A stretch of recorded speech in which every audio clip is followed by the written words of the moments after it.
Welcome to the Chalkboard, my fellow football nerds, for episode number 90 of Chalk Talk, brought to you by The Painted Lines. I'm your host, Shane Half, and you can follow me on Twitter at halfandhalf_TPL. I am joined today by the best co-host in the game.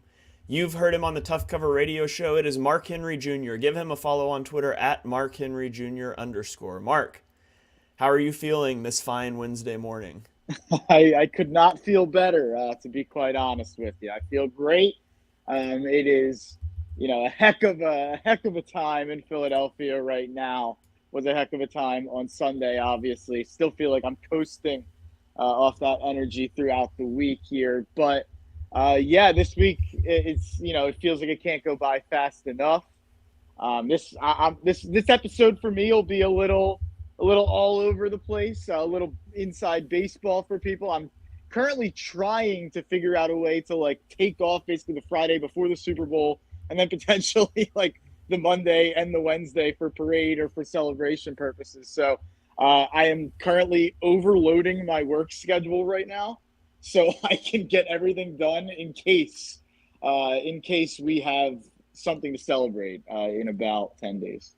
Yeah, I had this grand plan for all the film study that I was going to do over the next couple weeks for the Super Bowl, and so far none of that's panned out because I got sucked into a QB heat mapping data project that turned out to be way bigger than I anticipated, and you guys can check that out on my Twitter. I tweeted out heat maps for every quarterback that threw over 200 passes this year, their stats and their comparison to league average. I listed the top three and bottom three in each category, in each target zone, and some observations from that. And then today I was like, I'm going to do it. I'm going to get into film review. And I inadvertently fell backwards into another massive data project that I'm going to start releasing later this afternoon. So a little bit of preview of that is I went through and scraped the DVOA data for every year since 2000. So if you've ever wanted to compare how does the 2000 49ers offense compare to the 2019 Chiefs offense for whatever reason, you can now do that. You can figure out what the best offenses and defenses and passing offenses of all time have been. I just tweeted out the Eagles results, but I'm going to be going through the rest of that and compiling it. So I just keep coming up with big projects to fill the time instead of getting to the film, which is what I want to do. But before we get into the games, I also do want to mention that I did upgrade our Chalk Talk podcast hosting, and so there had been some issues with distribution to any feed except for Apple Podcasts. That should all be fixed now. Chalk Talk is going out to iTunes, Spotify, iHeartRadio, pretty much anywhere you can find podcasts except for Google Podcasts, which is going to take about 2 weeks. So you guys check that out. There's links to all those in my Twitter link tree. If you have any issues with feeds, please let me know, but nothing should be interrupted. Those should start going out with this episode, so I'm pretty excited about that. Okay, go to a couple comments here before we dive in. Steve on Facebook says, I think the Eagles will win, and I believe I'll be at the parade again. Let's go, Steve. Let's go. Chris asked if we've heard the breaking news coming from the Eagles and Josh Stills. I'm not sure what that's alluding to. So, you didn't see this, Shane? I guess not. I've been chest deep in spreadsheets for the last 4 hours. What did I miss? Bad stuff. Josh Stills, the backup O lineman on the Eagles, was arrested for rape and kidnapping from a charge that dates back to 2019. Oof. Yeah. That's terrible. Brutal. Yeah. Awful there. Maybe the Browns could use an offensive lineman for next year. Yeah, it's someone tweeted at me asking my thoughts on it, and it's I don't know, it's bad. I don't know what else to say really. It's absolutely reprehensible. I hope they cut him immediately. I don't have much else to say. Yeah, I had not seen that, but that's awful. I won't comment without knowing more, but terrible. So, okay, let's move on from that. Let's get into these title games. Like I mentioned, we're going to be we're going to review the NFC and AFC title games. We're going to hold off on our Super Bowl preview until next week. That'll be next week's show, but then we're going to throw around to some of the coaching news that's going around. So let's dive in. We'll start, as we always do, with the Eagles game in the NFC Championship game. They bested the 49ers 31-7 in what was just a bizarre game. Just a where you have, the sky cam wire, the punt, did it hit the sky cam wire? And I can't believe we're in the year 2022 and an official can walk on the field and say, we just don't know. Like, how about we just show the video from the sky cam? I'm thinking if it shakes, the wire probably got hit. Just a thought. I didn't think about that. It's pretty funny that we're even in the moment, and it's been 3 days since then. I hadn't thought about that. You're absolutely right.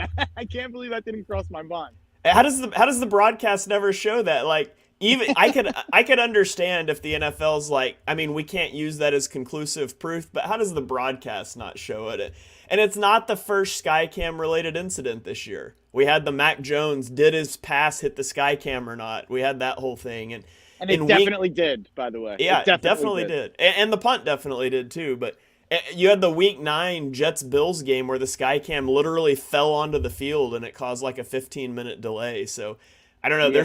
There's some weird Skycam things going on, but that's not the only weird thing. For the second week in a row, the NFL had to go to the backup chains because the chain broke. Like, the Eagles literally play in a football field named The Link, and we cannot get chain links that won't break. Like, Mark, you can go to Home Depot and buy 10 yards of chain for like $100. Let's get first. I mean, we don't have to do the chain thing again. I said it last week. How are we measuring with chains that are 10 yards long instead of using the chip that's in the ball? But it was just hilarious. Like, it was, the game just felt so weird with so many of these things going on. It was one of the weirder games I've ever watched. By the way, that boo was for the link chain joke there. That deserved every bit of that boo. But it is pretty funny that in back-to-back weeks we've broken the chains. Like, it's not like this is happening in New England and then San Fran and then Philadelphia. It happened in the same stadium back-to-back weeks. It's just like, are bizarre, these 60-year-old men just in such excitement to move these chains they pull them too hard? Like, I don't even know. I mean, we talked about it last week, and you just said we're not going to talk about it, but it is so ridiculous that the chains even exist at this point in 2023. It is unbelievable that we can't just like look at where the ball is and measure 10 yards from that electronically. Like, they do it every play within seconds on television. I know that that's not an official, as they always say, the yellow line is not official, but it's kind of official at this point. Like, when's the last time that it hasn't been official when you're watching one of these replays? So, yeah, it's ridiculous. The whole thing with the ball and the chip in the ball, and it's in the middle of the ball, not like, and it's the furthest point of the ball, whatever. Why don't we just use the middle of the ball? Like, I still think that's more, I mean, we're talking half a width of a football. I think that's still more accurate than a 45-year-old official that's standing 20 yards away on the sideline trying to see through flying bodies.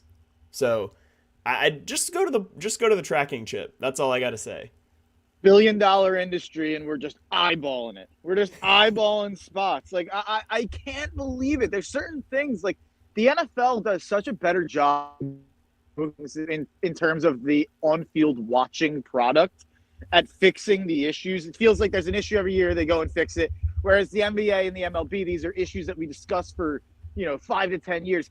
I'm just shocked that the NFL, with all the money that pours into the sport and all the technological advancements that they have had and all the technological advancements that other sports have had, that this is still something we're talking about. Like, this feels like something that should have been solved 20 years ago, like, let alone now. Like, it's crazy to me. Every time I watch a line judge walk in and kind of be diagonal, like, they're not walking exactly straight anyway. Like, it's unbelievable. The NFL handles first downs like my wife cooks. Just eyeball everything. Like, I try to cook, and I'm like, no. The recipe says a fourth of a cup, and she's like, yeah, just throw some in there. It's fine. And that just doesn't work for me. But apparently it works for her cooking, and it works for the NFL. So anyways, okay, let's get into this actual game though. So the Eagles open up this game And they open up with a methodical drive that's got to be confidence inducing. You're playing against a super good defense. You walk the ball down the field. You get into field goal range and you have a 4th and 3. And Nick Sirianni does what he has done all year. He's hyper aggressive. He goes for it. And you could not fault him for saying, hey, let's kick the field goal. We feel confident in our defense. This is going to be a tough game. Let's take some points. But he chose to go on 4th and 3. The initial play's not there. Jalen Hurts bails to the left, and he's able to flip his hips, throw the ball to Devonta Smith for what appeared to be an incredible catch on 4th and 3.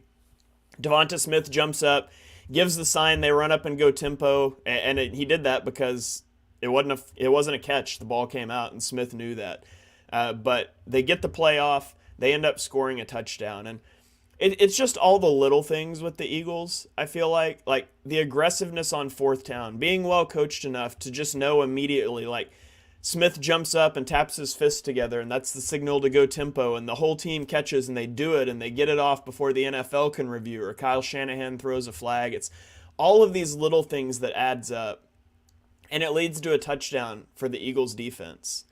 And then the 49ers get the ball, and they go 2 first downs, and they're slowly moving the ball, but then Reddick beats backup tight end Tyler Kroft. He strip sacks Brock Purdy, and unfortunately Purdy's injured on that play, and the Eagles get the ball back. And you thought the game might snowball, but it really didn't. The Eagles offense did nothing for the next 3 possessions. They gained like 8 total yards, and Christian McCaffrey scores a touchdown to tie it up. But then the Eagles put on 14 before half, including a drive where they went for it on 4th and 1 from their own 34-yard line. That's not a call many guys are making. Yes, it's aided by a Josh Johnson fumble. It's aided by some penalties, but at that point the route was on as the Eagles go up 21-7. I thought San Francisco in this game, they were killed by injuries and penalties. I thought those were the 2 biggest takeaways for the 49ers here. Yeah, and I guess this is where we can have the conversation, and I don't think we want to go too far into the nonsense on social media, and I don't want to be too much of a homer. I'm willing to be a homer, but not too much of a homer. They were up 21-7 before Josh Johnson got knocked out of the game and before it became a one-armed Brock Purdy. So I've heard a lot of, the Eagles beat a one-armed Brock Purdy and Daniel Jones to get to the NFC Championship, and it's like, well, that's not necessarily true. They were up 21-7 by the time Josh Johnson got hurt. They were up 7-0 with our defensive line bearing down his neck. And that's the other thing. Like, not that I'm celebrating the fact that the Eagles injured a player. That's not what I'm doing. But in some ways, people are acting like, oh, Brock Purdy must have tripped off the bus, and that's why the 49ers didn't have a quarterback. Or, oh, they lost both their quarterbacks. Like, how can you expect them? The Eagles knocked both of their quarterbacks out of the game because they couldn't be blocked. Your offensive line couldn't stop us, and unfortunately, that caused an injury when your quarterback got hit.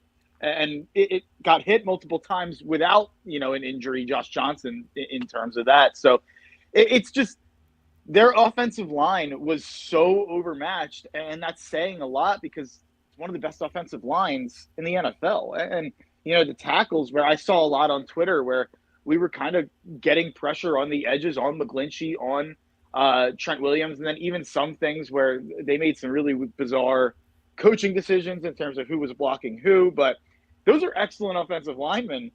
It's not like, we were going against backup offensive linemen. We were beating offensive linemen who are the best in the sport. So it drives me a little insane and up a wall to hear some of the narratives that have come out of this game due to the injuries.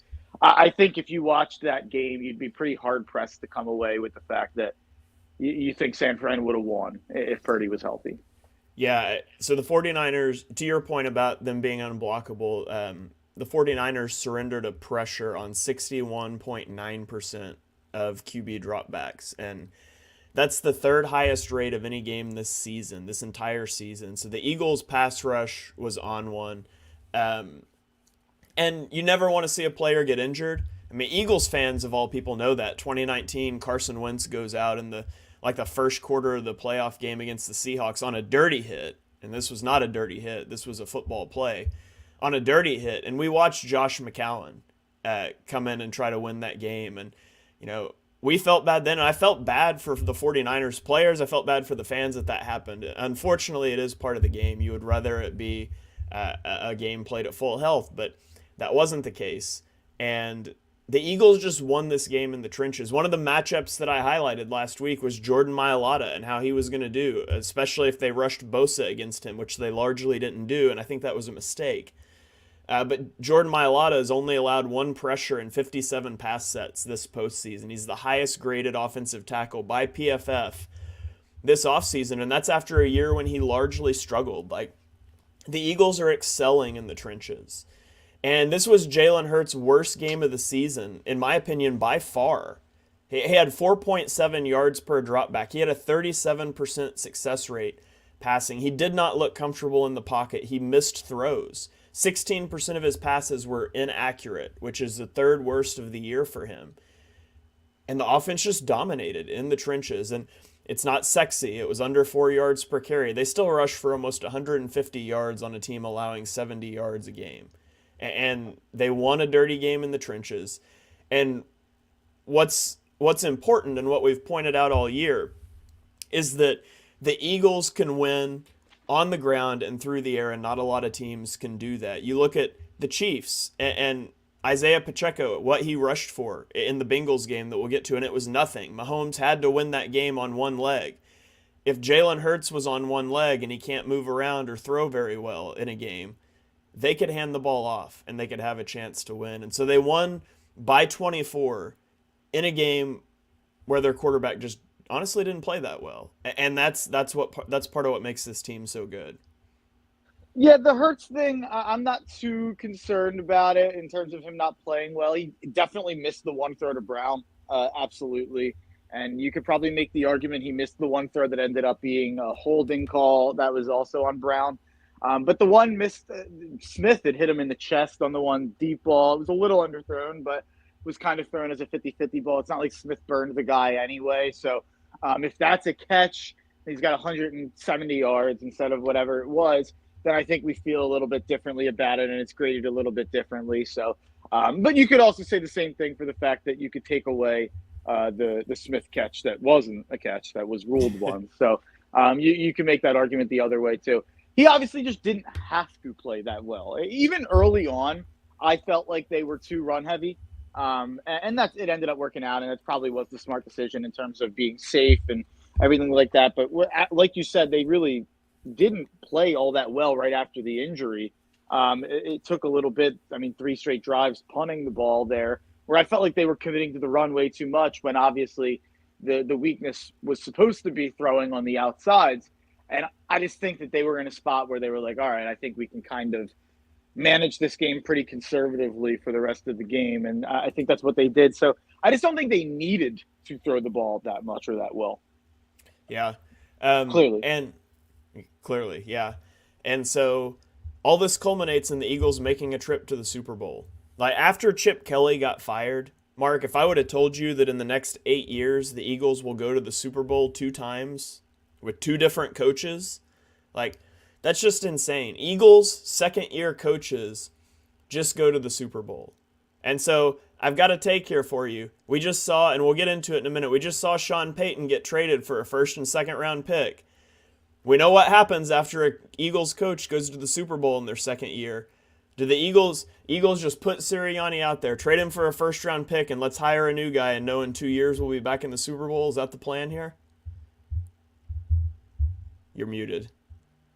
It might have to be. I'm sorry, Nick. We'll put the statue out there, you and Jalen talking to each other, and then we'll have to have, organizational unrest and have a controvery. We'll have to trade Jalen. We'll have to fire him. Yeah, it'll be a whole thing. Ian Book and Shane Steichen in 2024. Now, obviously in jest there, but Eagles fans don't get mad at me. But I do want to. Nick Sirianni ends the year 5-0 against Coach of the Year finalists, and he's not a finalist. And to me, that's absurd.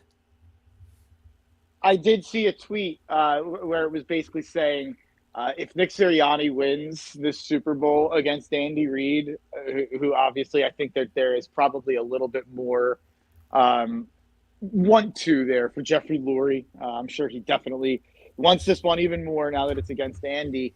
But I think that you could probably say that he's in the Mike Tomlin range of kind of safe forever. Like you could kind of pretty much name your price and you're here until you resign. Where Sirianni probably has and I say that now, like you said, Doug Peterson got 18 months before people were talking about it. So maybe I'm mistaken, but it does feel like this would kind of be, he'd be the guy for the next 15 to 20 years if he wins this.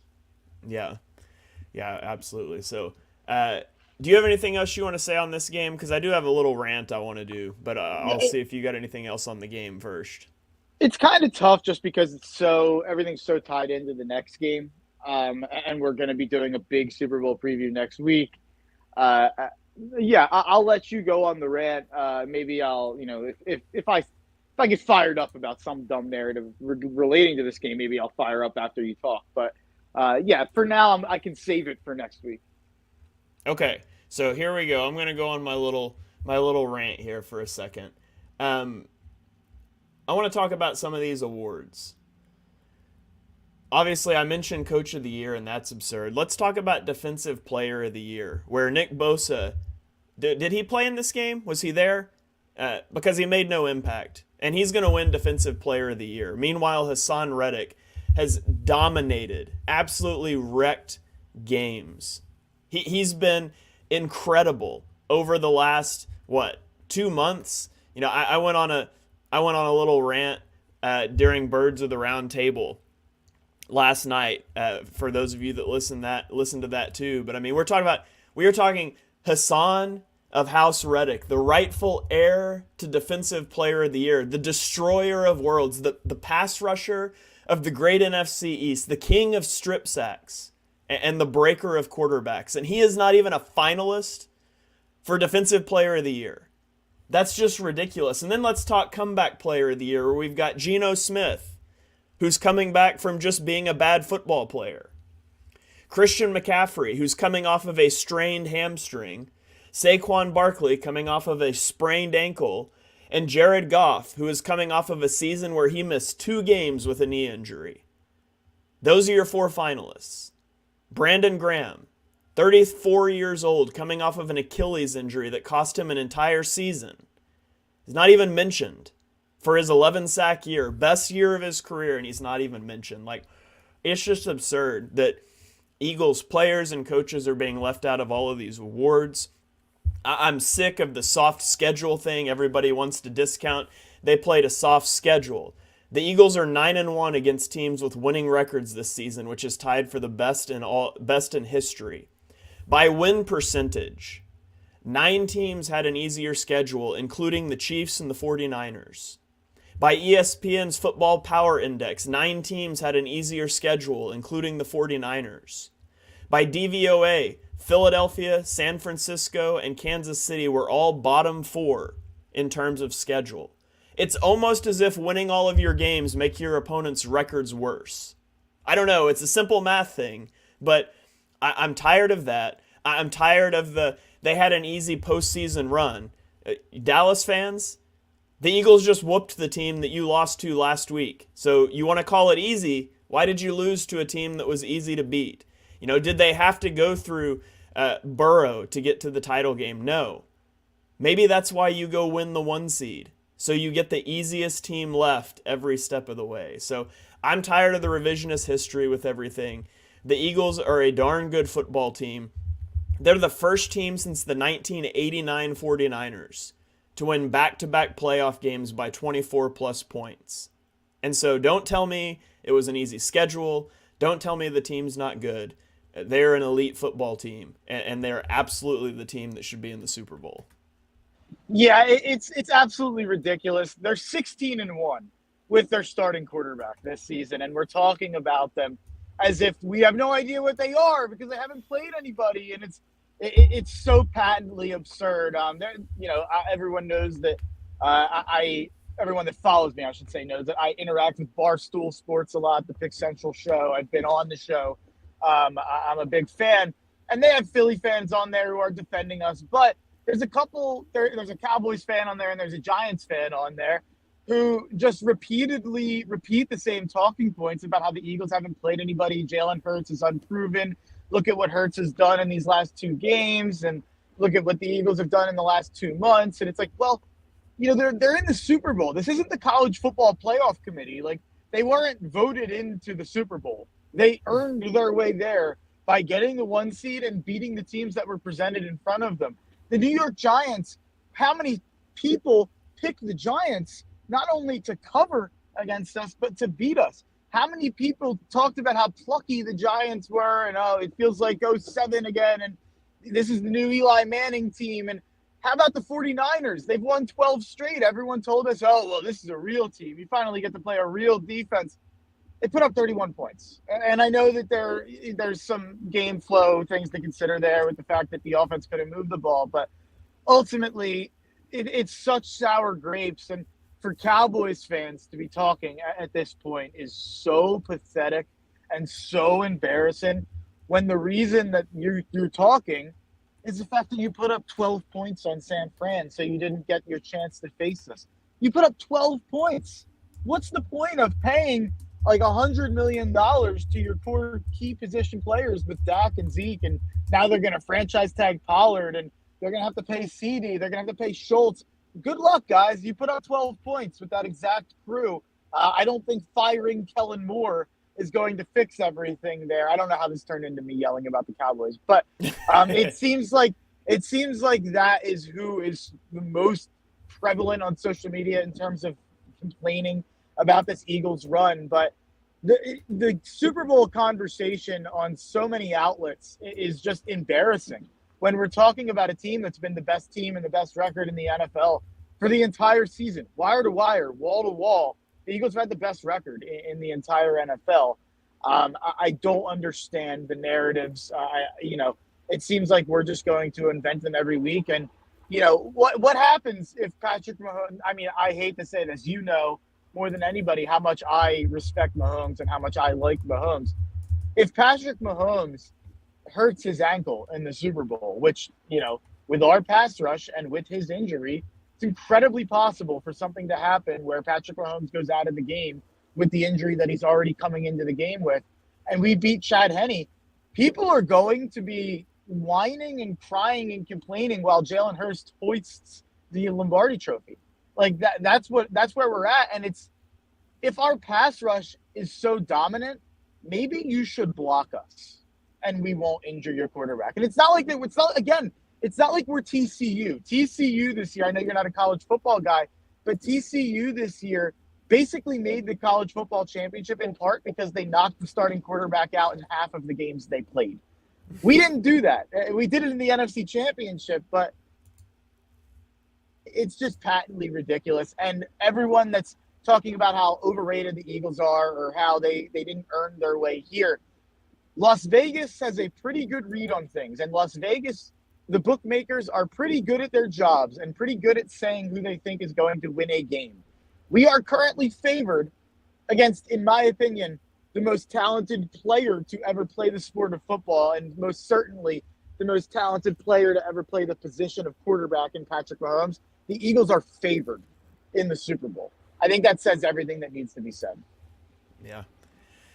Okay. Let's get into that Chiefs game then. The Chiefs beat Cincinnati at 23-20. I think this is the fourth straight time these teams have played, and it's been decided by 3 points. I could be wrong on that, but Patrick Mahomes in this game, he did it all. 29 of 43 passing for 326 yards, 2 touchdowns. That third down touchdown he threw to Marquez Valdez-Scantling in the third quarter to take the lead. That was just a rocket, and they took the lead. I won't say they never looked back. It was a close game all the way through. I feel like any discussion of this game, unfortunately, has to start a little bit with officiating, and it was a great game, and so I don't want to get totally off the rails into that. It sucks that that's what we have to talk about, but let's talk about the penalty on Joseph Osai. Patrick Mahomes scrambles on third down. They're trying to get into field goal range. He goes out of bounds at about the 40-yard line. And you have Joseph Osai, a rookie. Technically not a rookie, but he was injured all of last year. It's his first year. So we'll say a rookie, Joseph Osai, is sprinting to try to get Mahomes out of bounds, playing with your season on the line. Don't give up yardage for the field goal. He pushes Mahomes as Mahomes is already out of bounds, and then their feet get tangled up. They go down. I think it makes it look worse than it was, that his foot 100%. hits Mahomes' foot and Mahomes goes down. But this was not a flop. This was not flopping like Taylor Heineke did against the Eagles earlier this year with the take a knee thing. Mahomes got pushed. He got tripped. Osai definitely pushed him out of bounds. In my opinion, I'll see what you think. It sucks that this happened in such a high leverage spot, but it's the right call. Like, Mahomes' foot was already out of bounds. I don't even know if Osai knew that. It doesn't matter. This is how the game's been called all year, and so it sucks that it happens on the last play of the game and it gives them a chip shot field goal instead of a 57-yarder. But it is what it is. It's the way it's been called all year. It shouldn't change in that spot. What did you think? Did you think that was the right call? What were your thoughts on it? I think it could go either way. I think it's 50-50. And like you said, I think if he doesn't hit his foot, I would probably be arguing that it isn't, because I don't think it would have looked like one. But that's semantics. Yeah. I don't think you can complain too much about that. Like, if they didn't call it, I wouldn't have complained. Now that they did, I can't be too upset. What I've seen and I had, as you know, I had a very big future bet on the Bengals to win the AFC. So this was very upsetting. I also had a nice long shot bet on the game to go to overtime. The Bengals had the ball with 40 seconds left. I figured I was looking pretty good to at least hit one of the two.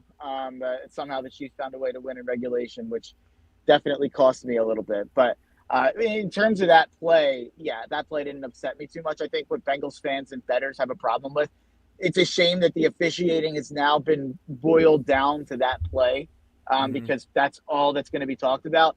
The officiating was really bad in this game. That play wouldn't have made the top 5 of plays that I thought were mishandled by officiating. And I think there was one or two that went against Kansas City as well that were pretty bad.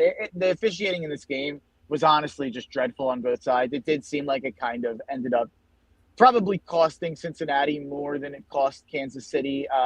I will say that some of them didn't turn into anything. Like, the most egregious one was the fact that they blew the play dead, allegedly, but they let the play go, and then they didn't get a first down. They ran the play right back, and the Chiefs didn't get a first down anyway. They didn't get points out of it anyway. So it wasn't too big of an issue there, or it didn't end up being too big of an issue on that one instance. So, but yeah, it was definitely a poorly officiated game. Yeah. All in all, I'm sure that, I'm sure Cincinnati fans are upset. Yeah. And like I said, that's a tough way to lose the game. And there's officiating things that went in before. But at the end of the day, you cannot let a game come down to one call by an official. And, that's easy to say for me watching the Bengals lose. But I've said the same thing consistently for years. I said it after no clear recovery, Eagles, Dallas. Like, you cannot let a game come down to that. And unfortunately, when two teams are so good and so evenly matched, a lot of times the margins can be that thin. But the Bengals, they weren't able to protect Burrow in this game. He was sacked 5 times. He was pressured on 43% of his dropbacks. And to be honest, I don't think it's that the O-line played worse than they did against the Bills. The O-line didn't have the snow to aid them in slowing down pass rushers. And so all the Bills fans in my mentions about my take that you should play playoff games and not in snowy weather, that snow on the ground is probably why you didn't sack Burrow 5 or 6 times and maybe beat the Bengals as well. But I'll stick a pin in that one and leave that one. But the Bengals... what did they score, 10 points in that game? Yeah, something like that. The Bills, their offense stunk in that game anyway. Yeah, but I do think it had less to do with the O-line playing worse. I think it had a lot more to do with not playing in snow, and so pass rushers were able to get out of their stances and go. The Bengals started slow in this game. They climbed out of a 13-3 deficit early, just like they did last year, right? But it just wasn't enough. And instant classic game for the Chiefs, and not getting into Super Bowl preview too much, but they were so hamstrung by receiver injuries. Justin Watson was ruled out before kickoff. And then they lose Mecole Hardman, Kadarius Toney, and Juju all in this game. So we'll track their progress towards the Super Bowl. But Mahomes was out here with Kelsey and Marquez Valdez-Scantling and one ankle, and that was about it. And so I thought just an incredible performance by Mahomes just sort of adds to his lore. Yeah, I mean, he's the best player on the planet. He's the baddest. He's the baddest man on the planet. He's just an absolute beast. And way too many people doubted Mahomes in terms of the whole Cincinnati thing. And I'll admit that I got caught up in it as well. I wouldn't have if I thought Mahomes was healthy. So the reason that I was so heavy on Cincinnati and so confident in them was because I did think that there was a chance Mahomes got knocked out of the game, even if he played. And obviously that didn't happen. And I would say that he was actually, like, I don't know what you think. I think I would say he was probably healthier than I would have guessed he was going to be, right? Yeah, I thought he looked really good in the early parts of the game. There was the one throw where he was rolling left and he sort of had to flip his hips and put a little extra on a pass. And it seemed like he kind of came up a little gimpy after that and then was for the rest of the game.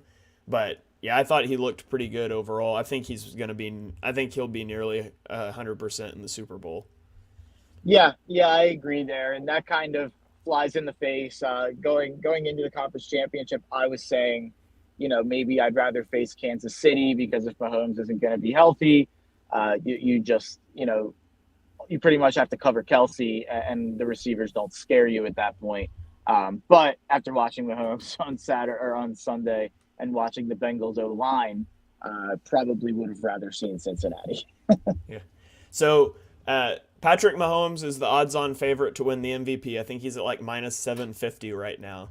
Assuming he wins the MVP, it would be the first time that an MVP has made the Super Bowl since 2017 when the MVP and Tom Brady lost to the Eagles, which I thought was interesting.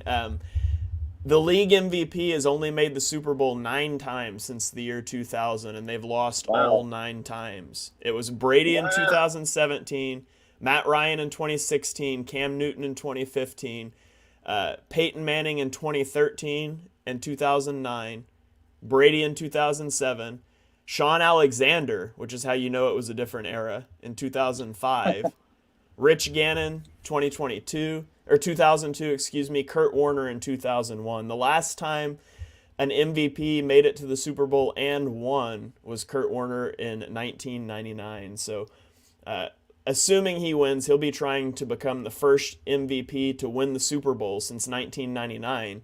The Eagles will try to become the second straight team to knock out the MVP in the Super Bowl after they did it in 2017.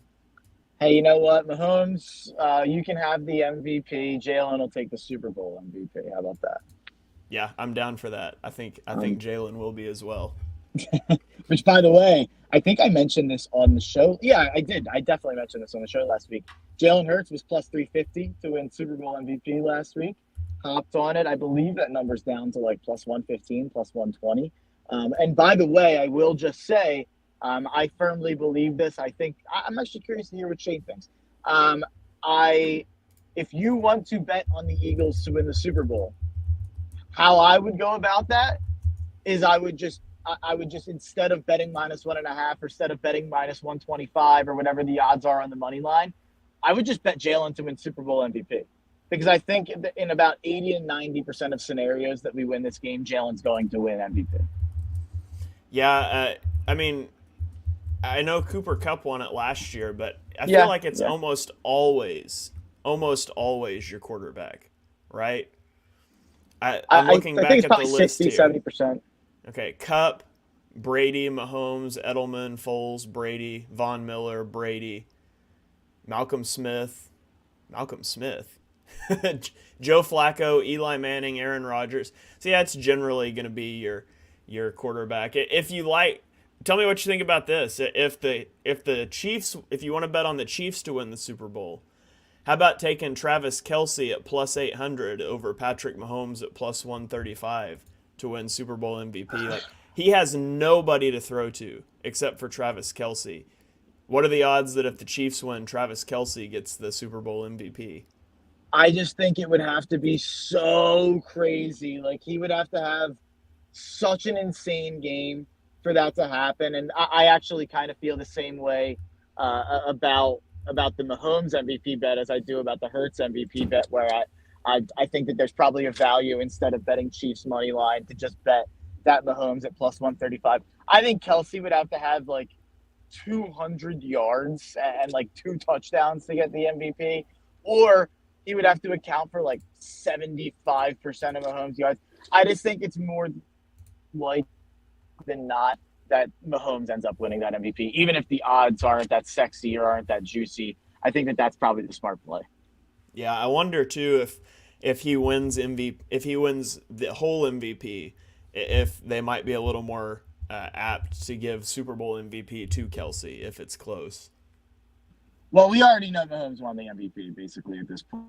Yeah, I'm sure he did. So, okay, now we're gonna throw around. We're like I said at the top, we're gonna save our Super Bowl preview for next week. Give us a little more time to dig into matchups, find out where guys are at injury wise and all that. But we do want to throw it around the league and talk about some of the coaching news.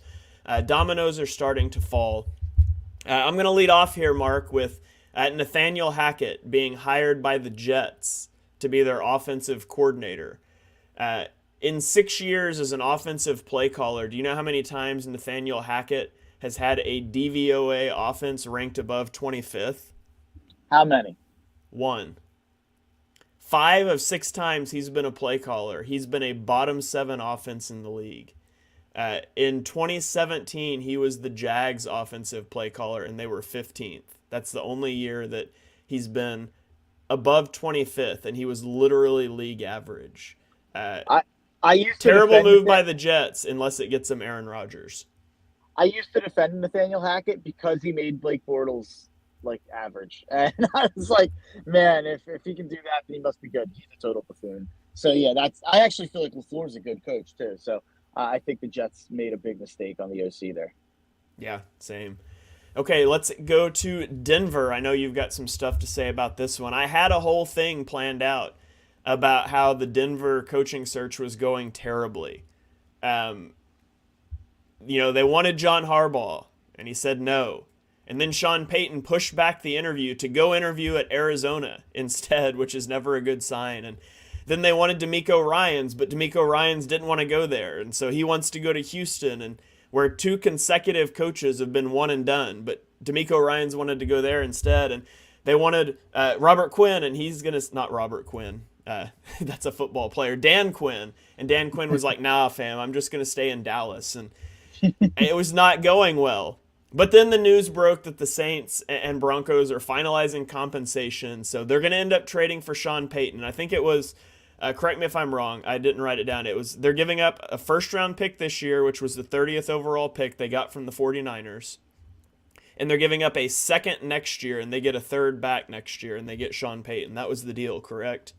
Yeah. And I'm just going to real quick jump in. This is going to have to be my parting shot on my way out here. But this is what I wanted to talk about with the Denver situation. I've been so negative on Denver, and I'm still not as high on the roster as some other people, where even after this news, I've heard some people be like, oh, well, you look at all the stuff on the roster. That's the same thing people were saying last year. And I know that Nathaniel Hackett was a big part of why that team stunk, but I think that the roster was nowhere near as good as people were considering it, even though the defense was better than I gave it credit for.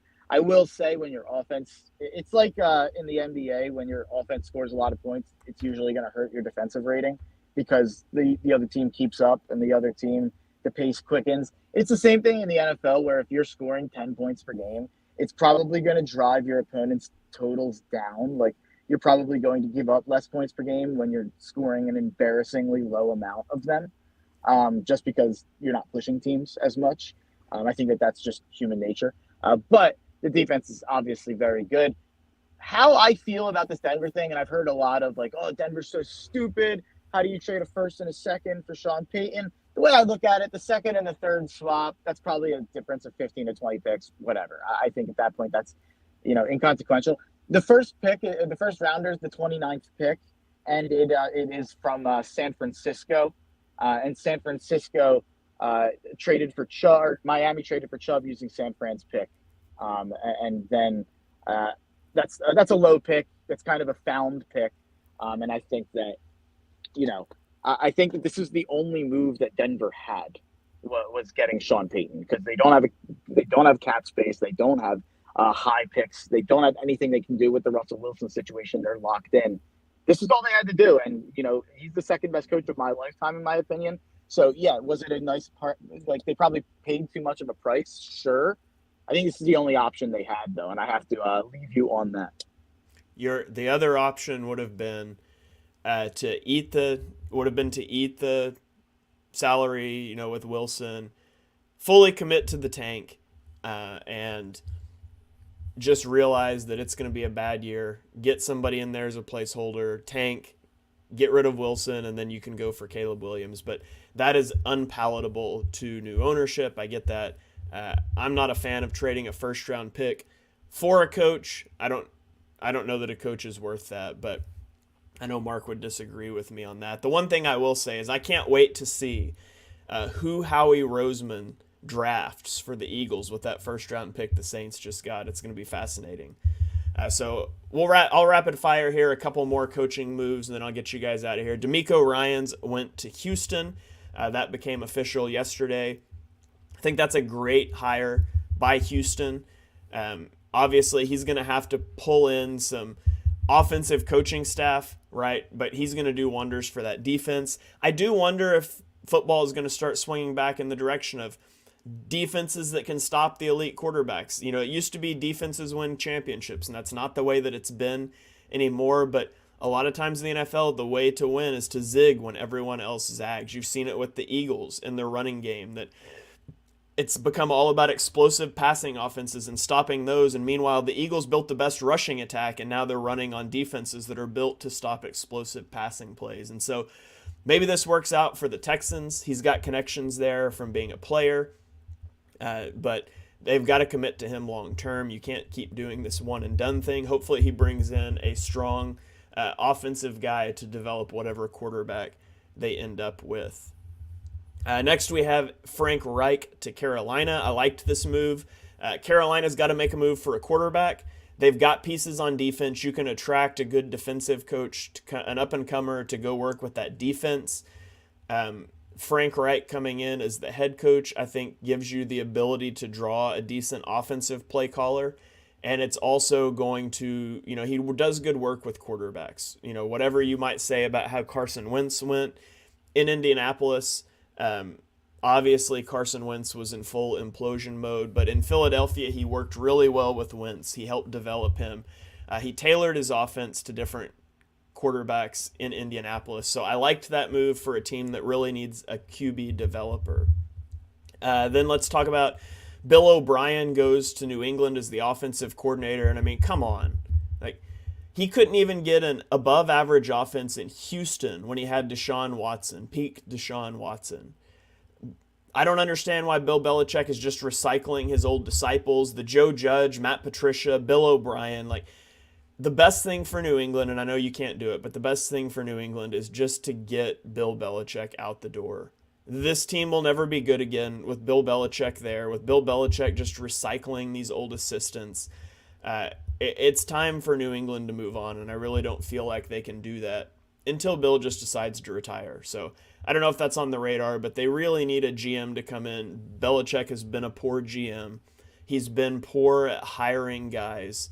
I mean, he obviously has people that are good under him, Josh McDaniels and all these other people. They don't do good when they go somewhere else, but he continues to bring back these people that just aren't that good. And so, I hate it for Mac Jones that he's going to be saddled with Bill O'Brien at this point. New England needs a fresh start, and I don't know when that's going to come. And then the last one here, Kellen Moore mutually parting ways with the Cowboys, which is pretty much what you tell people when your girlfriend breaks up with you, right? It was mutual. Cowboys decided to scapegoat Kellen Moore, and there's some validity to the Kellen Moore criticism. There were times there was film out where they're running 4 curls at 8 yards on one play, and that's not the best design. But my bigger criticism of Moore is his inability to rein in Dak Prescott when Dak is having a bad game. Dak's an up and down player, and he's a good player, but he has bad games, and Moore has to be able to rein that in, and he doesn't. It's like when Dak has a bad game, he just implodes, and Moore doesn't do anything to help it. And that's concerning, right? That's really concerning.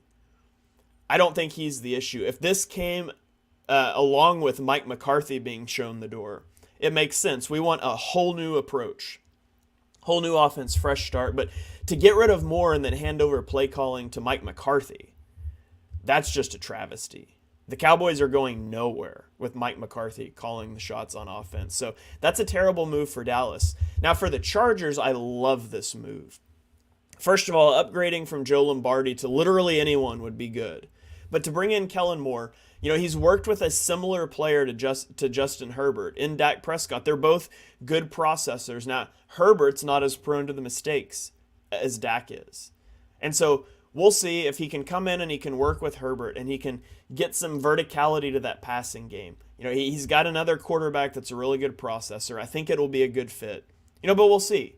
Maybe there's things that Mike McCarthy are being blamed for that were really Kellen Moore's fault. But I do expect overall that move to be a net negative for the Cowboys and a net positive for the Chargers. And that's going to wrap it up here for our AFC NFC Championship review, the coaching carousel talk that we wanted to get into. Thank you guys for joining us for episode number 90 of Chalk Talk. If you enjoy what you heard on the show, and we know that you do, smash that subscribe button, turn on notifications so you don't miss the next episode. Those of you watching on YouTube, on Facebook here live, dropping comments, we really appreciate you joining in.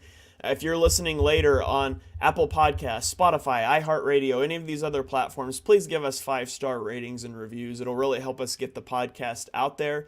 Maybe go follow it on a second platform just to help us out a little bit. We'd really appreciate it.